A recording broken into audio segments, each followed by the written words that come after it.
mangwanani akanaka muri eZimbabwe. Tinokuchingamidzai zvekare kune chimwe chirongwa pano pa Facebook Secrets and Confessions. Tadzoka zvekare nemamwe messages. Pano mumwe mudiwa muteereri akaisa comment akati, mukomana muri kuti kuwadza kuYouTube one confession per day here. Saka ndabva ndatoshaya hope ndokubva ndatomuka nguva dzichiti 4:10 a.m. ndipo pandiri kutorekodha iyo episode. So I'll keep on trying to record as many episodes as I can. Nezuro handina kukwanisa kuposta nekuti kune kwandakamukira makuseni kune kwandainge ndichifanira kuti ndinge ndichiinda, saka handina kukwanisa kuti ndinge ndichiposta, but today I'm going to be posting. Nyaya yedu yekutanga yakamira sekudai. So hanzi makadii zvenyu mukoma, ndinokumbirawo kuti munge muchindiposterawo nyaya yangu makaviga chitupa changu. Ininiwo ndiri murume uye zvekare ndiri makore 54 years ekuberekwa. Nyaya yandiunza pano, ndiri kuda rubetsero, ndiri kutsvaga munhu anokwanisa kundibatsira. Ndiri munonzi muOntario, ndiri kuno kuCanada. Zvinhu izvi ndakazviita apo ndichangobva mukusvika muno munyika yandiri kuraramira ndiri, ende ndatova nemakore akati one day. Saka kumusha uko ndakasiya mudzimai wangu. Pandakauya kuno ndainge ndichidanana nomumwe mukadzi ainge ari wekuMalawi. Akazoshaika zvake mukadzi uyu, asi ainge aine imwe hari yaainge ainayo, iyo yaakazondisira. Hari iyi yanditambudza kusvika pari nhasi, uye zvekare iri kutambudza hama dzangu.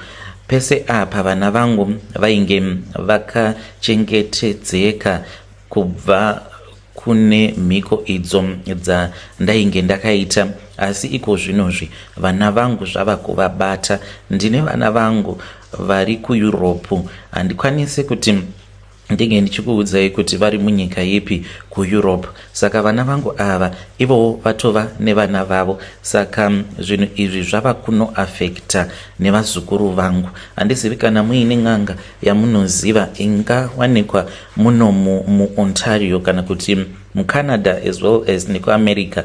Kana kuine n'anga dzamakambotaura nadzo mukoma, ndibetsereiwo ndikwanise kusunungura mhuri yangu nehama dzangu nevose vandakatadzira. Ndava kuda kuti ndinge ndichivasunungura. Zvino ndiri ndega handikwanisi, nekuti mukati mehari munobuda ruoko urwo runondirova apo pandinenge ndava kufunga kuti ndinge ndichienda kunorasa hari, nekuti hari iyi ndakanzi kana ndava kusaida nemuridzi wayo ainge ari mukadzi wangu uyo akandiunza kuno kuCanada. Akati, murume wangu, zvandava kuenda hari iyi, kana kuri kunzi unenge wava kusada nezvayo, unenge uchifanira kuti unge uchienda kugungwa. Kana waenda kugungwa wabva wachizonoirasa kugungwa ikoko. Saka nditori nenguva dzekuti ndinenge ndichida kuita saizvozvo, but kuti ndinge ndichikwanisa zvinoramba, nekuti pandinongonoibata munobuda ruoko mukati mehari. Ruoko urworwo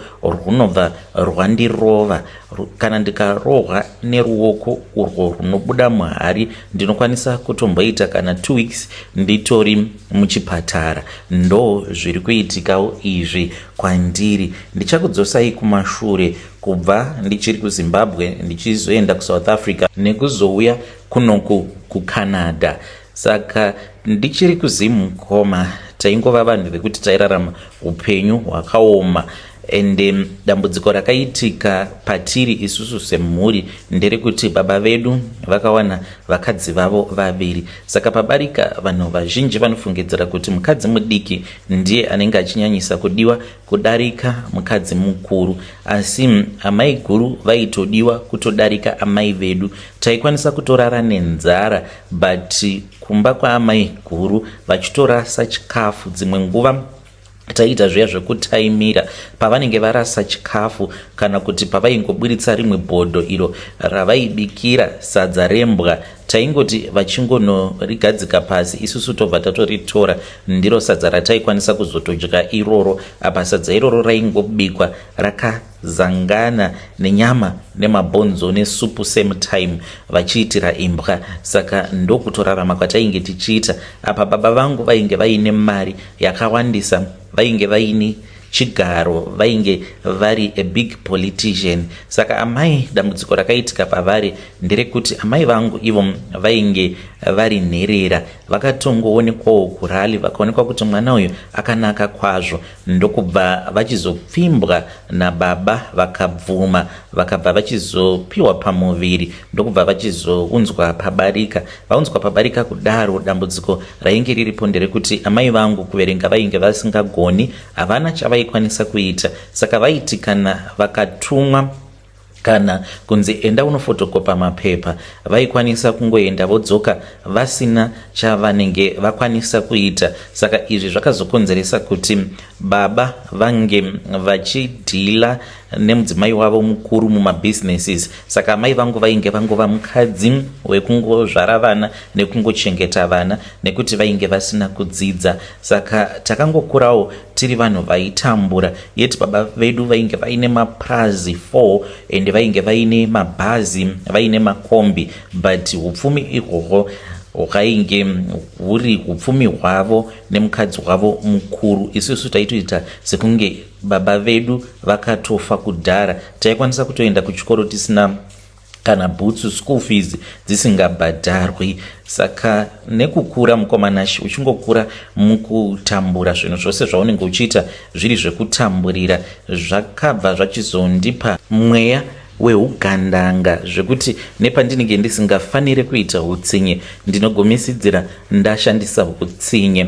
Ende zvimwe zvacho zvakakonzereswa nevanhu vandainge ndosangana navo mukurarama. Sepandakaenda ndikanoaplayawo provisional, mukomanashi ndakanyora maansa andainge ndichitoziva kutoti ndiwawo maansa echokwadi, asi mukomanashi zvakaitika ipapo ndakaona kuti kana uri munhu asina mari, kunyange zvikanzi unenge wagona, but unotongofoiriswa nekuti mari hauna. Klasi yose takapinda, ndini ndega ndainge ndisina kukwanisawo kubvisa yechioko muhomwe, ndokubva ndatofoira provisional. Ndakaramba ndichingoenda ndichingononyora. Pandakazopiwa provisional vakatongoita kuti ndinge ndichipasa, because vakaona kuti ndaingoramba ndichingodzoka zvekuti ndakagumisidzira ndava kutozivikanwa paVID. Apo pandaienda ndichinonyora provisional test, vava kutozviziva kuti uyu haabvisi mari yekuti ndinge ndichipasa kunyange ndisina kunyora maansa ari correct. Saka ipapo mukomanashi zvakandidzidzisa zvinhu zvakawanda. Ndakatora license rangu ndokubva ndachizotanga kushandira umwe mudhara ainge aine maUD ake. Mudhara uyu iye ainge akatoromba, because makuseni waiti usati wapinda murori waitora mavhu eapo paunenge wakatsika wobva wamwaya mumatai. Waiti kana ukakanganwa kuzviita ukangonopinda murori uchiti wava kuda kutanga kurimutsa, rairamba mukoma kumuka. Iye aizoti kana akauya aingotenderera 4 times achinhonga ivhu kumashure nekumberi kwetrack achimwaya mudenga obva akuti mutsa rori. But aizviita zvinhu izvi achipopota achiti ndine mamwe mabasa andiri kufanira kuti ndige ndichiita. Apa iwewe wava kundidisturba mumabasa angu, asi ndakakuudzai vakomana zvandinenge ndichida kuti munge muchiita musati mamutsa motikari dzangu. Saka zvakandidzidzisa zvakawanda kuti munhu haungangonzi unorarama usina zvimwe zvinenge zvichikubatsira. Unotofanira kutoti unge uchishandisawo zvimishonga kuti zvinhu zvako zvinge zvichizofamba negwara rakanaka. Ndakazobuda muZimbabwe ndokubva ndachizotanga kugara muSouth Africa. Ipapo ndainge ndatova nemhuri, mhuri yangu yainge yatokura. Apo patakazoenda nemukadzi kuSouth Africa ndikazotanga kuita zvekudhiraivha magonyeti muSouth Africa. Saka ndainge ndichinda kuMalawi, Mozambique neZimbabwe neZambia because murungu wandainge ndichishandira ainge achibva kuMalawi. Pane imwe trip apo pandakazoenda kuMalawi pandakazosangana nemukadzi uyo akazondiudza kunoko kuCanada. She was a business woman. Tainge tiine zvatainge tichifanira kuti tinge tichinodeliver pahardware pake ndokubva tachizotanga kutaura. Akatondipfimba mukadzi iyeye. Ndisati ndabva kuMalawi akatoya akatonditora ndokubva atoenda neni kuhotel tikanorara kuhotel. Akandiudza kuti ainge akashayikirwa nemurume wake, saka ipapo ndainge ndisati ndaziva kuti munhuwo akaromba. Akandiudza kuti ainge akaudzwa kuti kana azosangana nemurume uyo waaifanira kuti ange achizochata naye zvekare pane zvaainge achazonzwa munyama dzake. Aiwa, izvo ruoko urwo rwuri mukati mehari ndirwo rwainge rwakamuudza kuti driver ari kutodeliver kuhardware ndiye anofanira kuti ange achizova murume wako. Saka takasika bonde, ndikadzoka zvangu, tainge tava kutodanana. Aitokwanisa kutotora flight otoya kuJoburg totoenda totonorara kuhotel. Zvakazotozivikanwa nemurungu wangu. Ndakasvika pakukawada mudzimai ndikamuendesa kumusha ndichitoziva kutoti handisisina basa naye. Saka ndakazotanga kugara kuMalawi nemukadzi iyeye wekuMalawi, asi takazochatira zvedu muSouth Africa. Ainge aine mamwe mabusinesses muSouth Africa. Taiti apo patinenge tiri muSouth Africa taingogara muhotel zvisinei nekuti tagara 3 months 4 months because aiva aine mari yakawandisa. Akazondiudza kuti she wanted to migrate out of Africa. Ndikamubvunza kuti saka toenda kupi? Akabva achizoti kuCanada. That is where I want to retire, in Canada. Ndokuzoya kwatakazoita kunoku. Ndakauya ndakaberekwa naye. When we came here life was okay. Saka akazotanga kurwara ende aiti usiku paya ndaiti kana ndikamuka ndaiona asipo pambedha. Ndaizoti kana ndava kuda kumuka ndobva ndaona munhu akarara zvekare pambedha. Saka aipota achitorwa nezvinhu zvake zvichimudzosera kuMalawi. Saka ainge aine mhiko idzo dzaakati ainge akakanganisa asati atombosangana neni. Zvakaitika akasika bonde nevamwe pastor veko kuMalawi. Saka pastor ava ivo kusika kwaakaita navo bonde, even though ainge akaudzwa neruoko kuti usarara nemurume uyu nekuti angandipedza simba kana ukarara naye. Saka iyewo sezvo ainge achiti nguva yainge yareba, because ipapo akandiudza kuti ainge agara almost 4 years asingachazivi chinonzi kurara nemunhurume. Saka ainge ava kutoda murume ndokubva achizorara navo pastor ivavo. Kurara kwaakaita napastor ndokunokanganisika kwakaita mhiko ndokubva achizotanga kudeura ropa. Haana kunge akandiudza zvose izvi. Ini daingoti tiri murudo nemunhu wangu ndakamupiwa naMwari, asi handina kunge takaziva kuti ainge atori nechikwambo. Saka ruoko urwo runobuda muhari ruoko rwemurume wake mukoma. Anoti pakafa murume wake ari kumoshwari vakatomucheka ruoko. Anoti ndiye akatomucheka nehakso zvainge zvichitozivikanwa nehama dzake dzepadhuze kuti vava kutanga kuda kushandisa murume, because iye murume wacho ndiye ainge aine urombwa hwake. Akati pandichafa urombwa hwangu ndichaenda nahwo, asi kana kuri kunzi munenge muchida kuramba muine mari nekuti upfumi hwacho ihwohwo hwainge huchazoparara mushure mekunge afa, sezvo zvainge zviri zvinhu zveurombwa. Saka ainge akanzi kana uchida kuramba wakapfuma sezvatakaita izvi mushure mekunge ndafa, uri kufanira kuti unge uchizotora ruoko rwangu then wobva wachizoenda narwo kun'anga ndokubva achizopiwa mafone numbers en'anga yacho. Saka n'anga iyoyo yakabva yachizotora hari ndokubva yachizotora ruoko rwemushakabvu. Izvi zvakaitwa asati atombovigwa. Saka ndo ruoko runopota ruchindirova, ndo chikwambo chacho ichocho. Saka ipapo mukomanashi zvese izvi ndainge ndisati ndazviziva. Mumba ndine zvakawanda zvandaisangana nazvo. Ndinorangarira nerimwe zuva mukomanashi ainge asipo pamba. Ndakamuka, it was somewhere kuma past 10 p.m. ndainge ndakatogara muliving room ndichitoona TV, ndipo pandakangonzwa kuti painge paine munhu ainge achitaura ari kubedroom. Pandakasimuka ndichiti ndinge ndichienda kubedroom, ndipo pandakabva ndachizoona kuti mainge muine umwe murume ainge achifamba, uyo ainge ari mupassage achiuya kwandiri. Aifamba achita kunge chizombi like so. Saka ndakabva ndachizobuda panze ndichitiza. Ndichinobuda panze ndakamuona zvikare murume iyeye ainge akandidongorera, but ainge ava upstairs. Saka pandakaridza mhere vavakidzani vakazvinzwa, pasina kana 2 minutes ndakatoona patova nemotikari dzemapurisa. Vakandibvunza kuti dambudziko rainge riri rei. Ndakavaudza zvandainge ndaona. It is hard kuti kana ukaudza vanhu kuti ndaona chipoko kuti vanhu vangakubhilivha.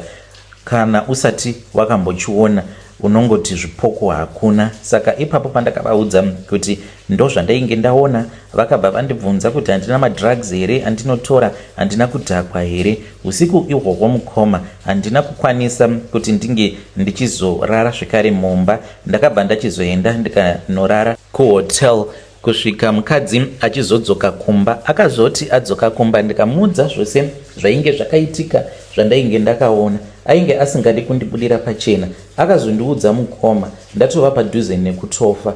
Ndainge nditori mukoma ipapo. Iye anoti akauya ndokubva achizongozevezera munzeve dzangu, ndo kutomuka kwandakaita. Ndikatoshamisika kuti ndainge ndiri muchipatara. Takazoti tadzokera kumba, akabva achizoti murume wangu gara apa, ndoda kutaura newe. We were sitting in bed at that time. Ndokubva tagara pasi, ndokubva achizotanga kundiudza zvose izvo zvakaitika achiri kuMalawi, kuputsika kwakaitika Mhiko, uye zvekare nekuroorwa nemurume ainge aine mari, because iye anoti pachikoro paakadzidza, when she was training as a nurse, anoti she was the one who was the most beautiful woman at that college. Asi kuti ainge akazvibata, ainge asiri hure. Saka principal vepacollege ipapo vakabva vachizotaura nehama yavo, uyo akazova murume wake, kuti kucollege kwandinodzidzisa uko kune umwe musikana, just like what happened to my mom, kuti mama vangu ivo nekuda kwekuti vainge vakanaka sterek kungoenda kwavakaita kurali, then baba vainge variko kurali vakatoona kutoti musikana uyu akanyanyisa kunaka, ndava kutomuda kutomutora semukadzi wangu. Ndo zvakangoitikawo pamukadzi wandakazoroora because of a beauty. Saka anoti maparents ake they were very poor. Because they were so poor, pavakangozviziva kuti this rich businessman ari kuda mwana wedu, vakabva vachizotongomurodza semutime asati atombobvuma. As time went on, iyewo anoti ainge ava nezvaainge achisangana nazvo mumba, uye zvekare ainge asingakwanisi kurara nemurume wake madiro, uye aiti kana akarara nemurume ainzwa imwe pain mukati mechibereko make. Anoti akazoita zvekutodonha chibereko chake apo paainge ari kumaperiod. Paakandiudza nyaya iyi mukoma, ndakatomunzwirawo tsitsi.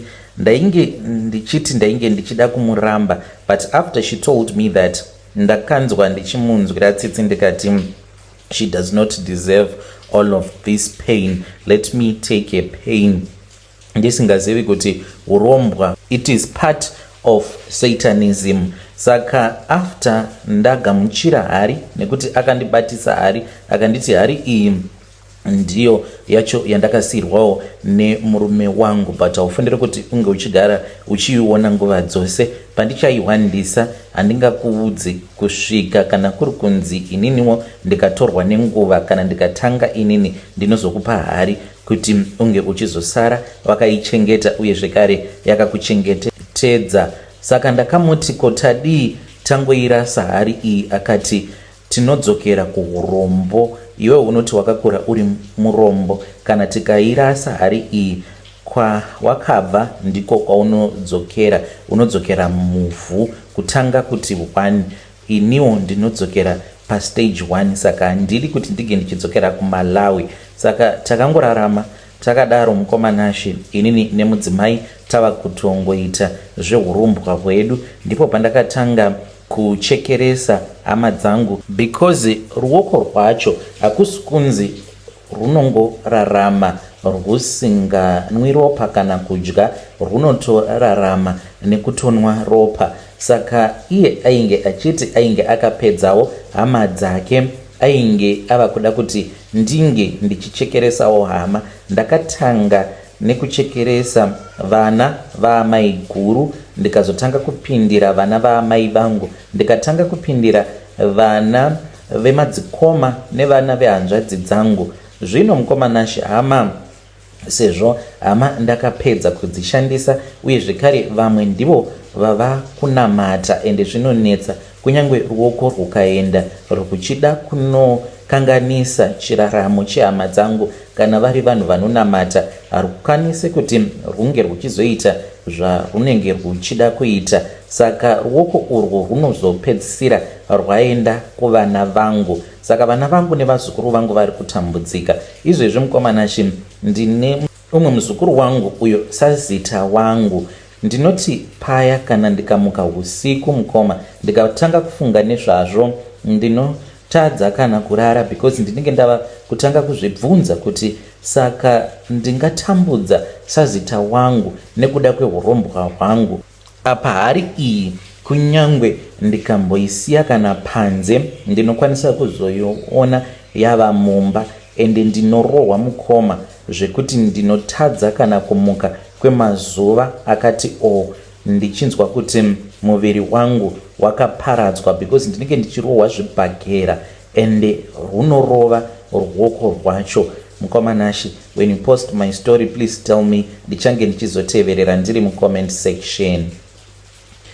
Hey, vedare ndo message iyo yandakatumidzirwa ichibva kuna mukoma vedu avo vari kuti ivo vari kuCanada. Hanzi ndiri kutsvakawo vanhu vemweya vangawanikwa muCanada kana kuti n'anga. Ndakavati kuchechi, ivo vari kuti kuchechi kwacho dambudziko riripo nderekuti kana ndikafunga kunamata, hanzi ndinorohwa zvimwe zvekuti hanzi ndega ndinotozoregedza kutonamata kwacho, because ndinenge ndichirohwa too bad.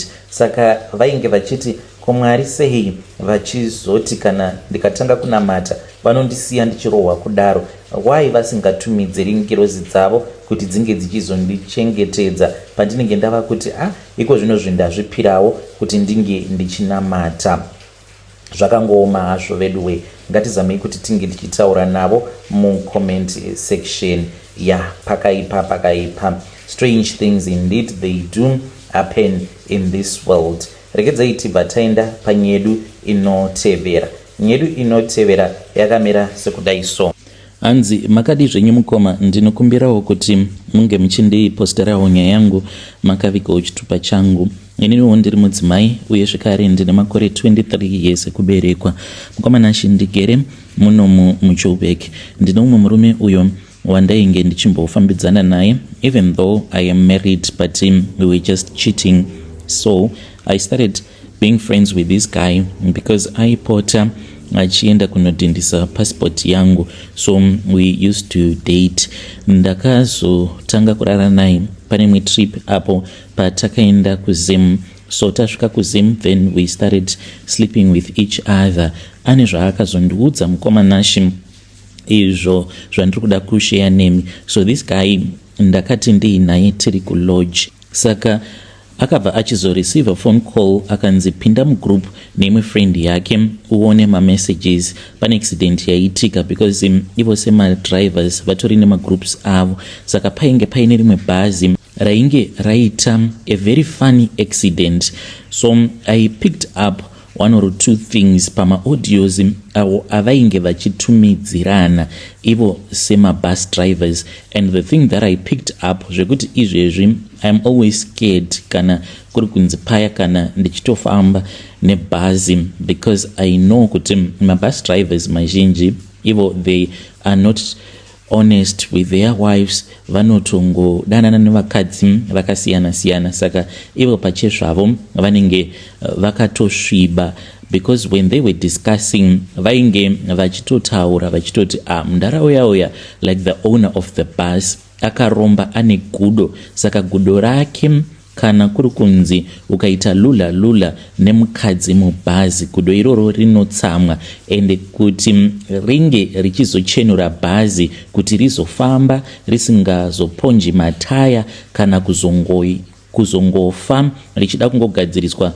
nguva dzose, panenge pachifanira kutoti pange pachitodeuka ropa. Saka it's either gonyeti rake rinokwanisa kuuraya munhu hanzi zvarakamboita riri kuDRC, hanzi rakatongotsika driver akangoburuka mhene kuti akakanganwa kuchinja chiwe, ndokubva achizotanga kutarisa something pasi petrailer, gonyeti ndokutongofamba riri rega, ndokubva ratomutsika, hanzi ndokutochenura kwavakatoita bhazi, because driver ainge arara nemukadzi vakaita bonde mubhazi. Saka vachitaura kudaro mukoma, I discovered a lot of things, kuti kazhinji pamunonzwa zvichinzi matrack akonzeresa maaccident kana kuti mabhazi anenge aita maaccident, it is because of madrivers ivo vanofamba vakasviba. Like even the guy musi watakazodzoka kunoku kuJoburg, mukomana ndakamubvunza kuti naiwe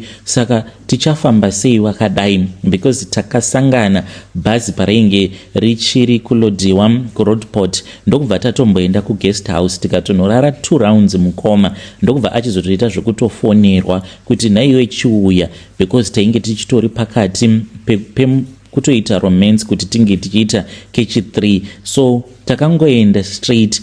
Iye akaramba kutogeza kusvika tichizosvika kuJoburg. Saka fungai kuti munhu akadaro anenge aine tsvina abva mukurara nemukadzi wemunhu asiri mukadzi wake futi, no protection no what, then otongotanga kutongodriva bhazi akatodaro netsvina yake kudaro. Do you think kuti kana kuine mhepo dzinenge dzichazosimuka, like God will protect you kana zvinhu zvakaita saizvozvo? Saka from my limited experience mukoma, ndo zvandakanzwawo izvozvo. Ndikamubvunza akatondiudza kuti the owner of the bus iro raaidriver kunyangwe achigara kuAmerica, but akati atori nenguva dzekuti anotouya muno muJoburg, hanzi anodriver usiku, obva ati ava muna N1 anoburuka motikari make, anenge aine plate yesimbi iyo hanzi inenge iine macoin, anobva awaridza macoin awa mutara, obva amanhonga, obva aenda kuleft lane kana atanga nekuright, obva aenda kuleft lane, obva amawaridza zvekare mutara, kuitira kuti bhazi parinozofamba nepo apo paanenge awaridza macoin hanzi rinenge richitowana mablessings. Saka ndo zvaakandiudza izvozvo, akatoti murungu wedu naiyewo atori nemhiko dzake dzaanotoita kuti he flies from the US achitoya kunoku kuSouth Africa, then obva atozadzikisa mhiko dzake. Akatondiudza kuti iwewe sadriver kana ukaita zvinenge zvisingafanire kuti zvinge zvichiitwa, bhazi rinobheuka. So I just wondered kuti why mabus driver vasingabvi muvanhukadzi. Maybe it is because ivo vanenge vaine access kuvakadzi vakasiyana siyana, so they won't be able to resist muedzo wacho. So this is what I heard from the guy that I used to date. Takazongorambana zvedu, ndaona kuti is a womanizer, ndikati ndinozozviunzira chirwere mumba mangu. Murume wangu hatombozvizivi kuti this is what I did, but ndiyo secret yangu yandiinayo mukomana zvekare nezvandakanzwa, zvekuti kunyange pandakanzwa zvichinzi kune bhazi rauraya vanhu, hazvina kutondishamisa nekuda kwemaaudios awo andakanzwa vachitaura nezvavo. Vanenge vachitozviziva vanhu ava vanodriva mabhazi kuti varungu vavo vavanoshandira. Murungu wangu akatoromba. Hey, vedare ndo message iyo yandakatumidzirwa ichibva kuna vanzvadzi vedu. Ngatizamei kuti tinge tichitaura navo vanzvadzi vedu ava mucomment section. Zvakangooma hazvo veduwe. Strange things indeed they do happen in this world. yapakaipa. Hanzi chiri kukonzeresa kuti mabhazi ange achidonha, it is because mamwe madriver anongofamba, hanzi munenge makasviba, masvibiswa nevakadzi avo pamunenge muchidanana navo. Yapakaipa. Are you a bus driver? If so, do you agree or do you disagree? Hanzi pane umwe ane track rakatsika munhu kuDRC, hanzi rakatsika driver because painge podiwa ropa. Yapakaipa. Saka mari yacho inozonakidza kudya here uchiziva kuti waurayisa driver wako ende ropa rake ndiro rawashandisa kuti unge uchizochenura bhazi rako. But let us try to talk about this in the comment section. Ngatisanganei zvekare mune zvimwe zvirongwa zvinotevera.